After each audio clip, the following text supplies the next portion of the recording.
Alright, good afternoon. Thank you for attending this brief on video game addiction. Do you see those pictures? It says video games ruined my life. Good thing I have 2 extra lives. Now that's funny in the virtual world. In the real world it's not true. You do only have 1 life. I'd like to start by telling you a little bit of story about how video game addiction has affected my life. In college, I bought a computer during my Christmas break, and I was all excited about it because it meant I could play this cool MMO online. You know, unfortunately, my computer wasn't fancy enough to handle the technology required, so my mom inherited the game. When my mom inherited the game, she quickly became sucked into that virtual world. She would talk about nothing but the people on the game. She would ignore phone calls. She would ignore people in her life. She'd eat, breathe, and sleep this game. Pretty soon, she was living in the virtual world, and she was losing touch with the real world. She had become a video game addict. Alright, so, with that being said, a little story about how it's affected my life.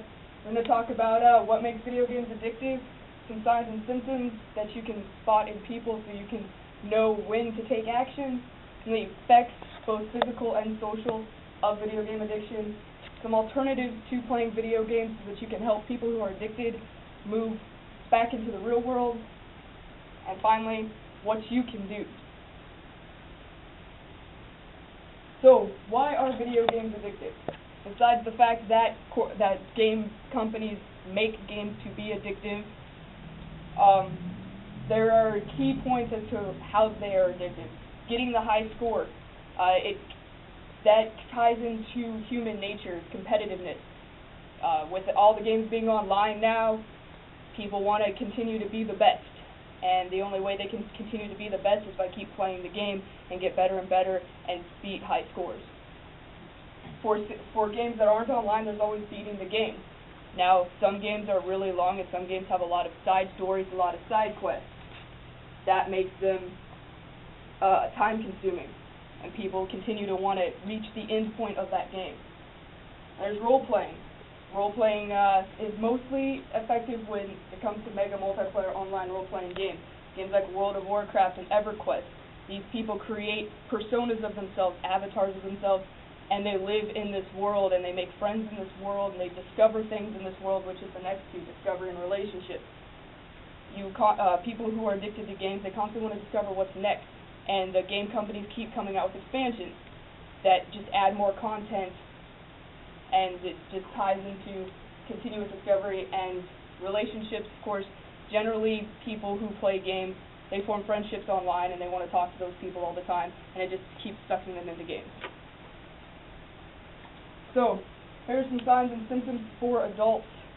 And I separated this between adults and teens because we all have different social obligations. So there's a few different signs to look out for between adults and teenagers. Adults lying to family and friends about how much they really play. Playing games results in feelings of pleasure or guilt that seem to be uncontrollable. If you have a friend that's coming up to you and being like, hey, I really want to quit, but I can't. I feel guilty about it, but I just can't stop. That's a good sign that, they're reaching out for help. Having to spend more and more time playing in order to find satisfaction.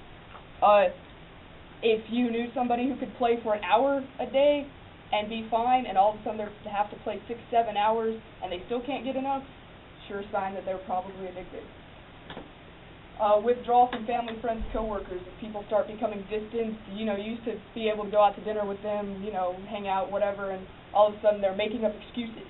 Like, I have this to do and I have that to do constantly, and you know that they play a video game, it's a good sign.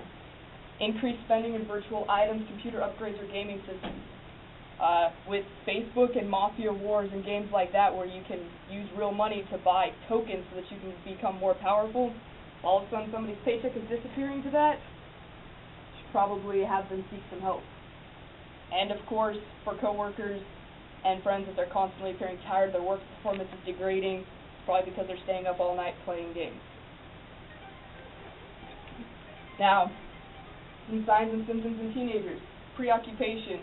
Of course, I understand none of you here actually have teenagers, but some of you have kids who will become teenagers, and some of you might have family that are teenagers. If they're constantly talking about a certain game and they seem to have nothing else to converse about, maybe they play that game a little too much. Again, if they downplay how much they play, They're like, oh no, I'm only going to play for 10 minutes. The next thing you know, they're on there for 5 hours.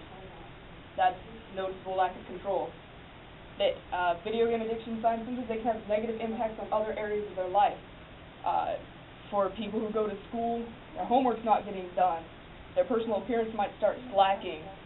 And of course, they're distancing themselves from friends. And addicts generally become defensive about their addiction. You approach them about it and they are like, no, I don't have a problem. It's not me. I'm not addicted. Alright, so some of the effects of video game addiction.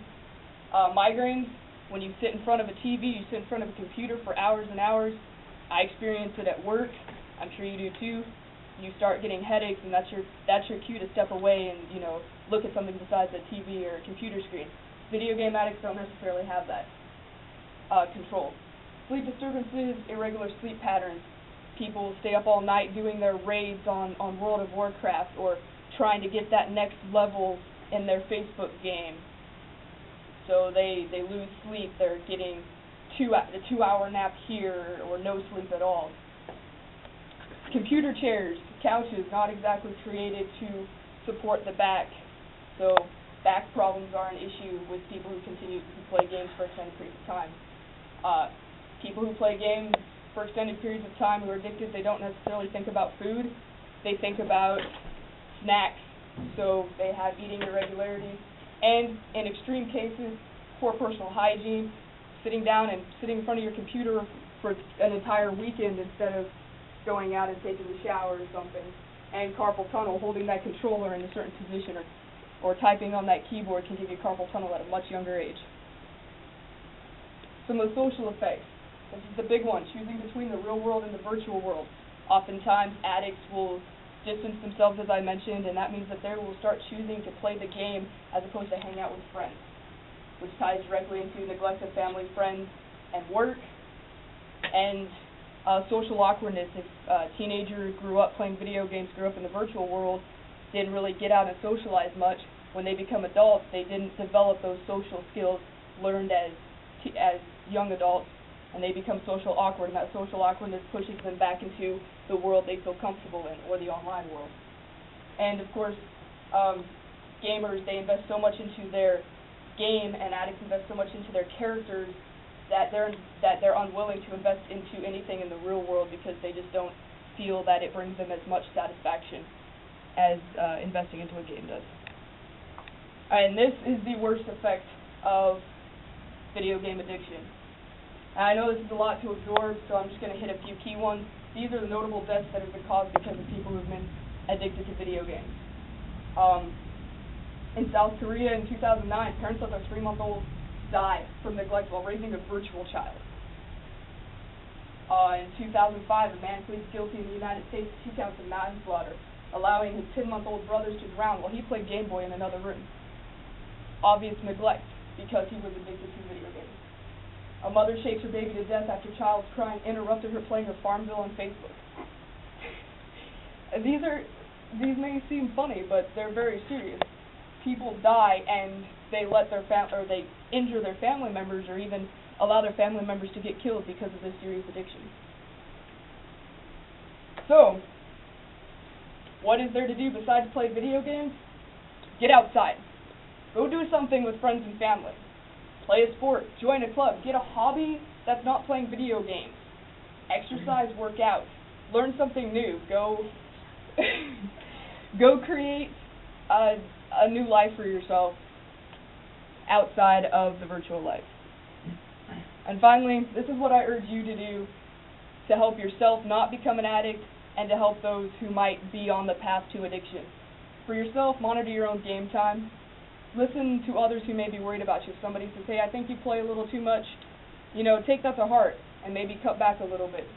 And ensure you find a hobby outside of gaming. If you go home after work every day and the first thing you do is log on to Facebook and play for 4 hours at a time, maybe you should consider doing something else. And then finally, what can you do for others? Recognize the signs and be proactive. Be supportive and non-judgmental. Don't judge them, just continuously be there for them. And be persistent and don't give up. Even if it looks like they're not going to recover, they need you. They need somebody to help them out finally, like I said, an addict can't do it alone. They need your help.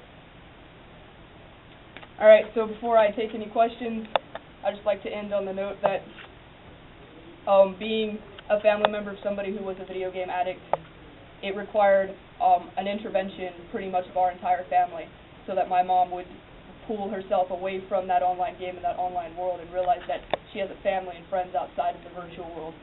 And it put a strain on our family and our relationships as a family. So this is very serious for me, and it's very serious addiction. So I urge you guys to do something about it. If you see it around you, if you see it in your family, your friends, co-workers, make sure you be proactive, make sure you take a strong stance, and make sure you give them a second chance at life.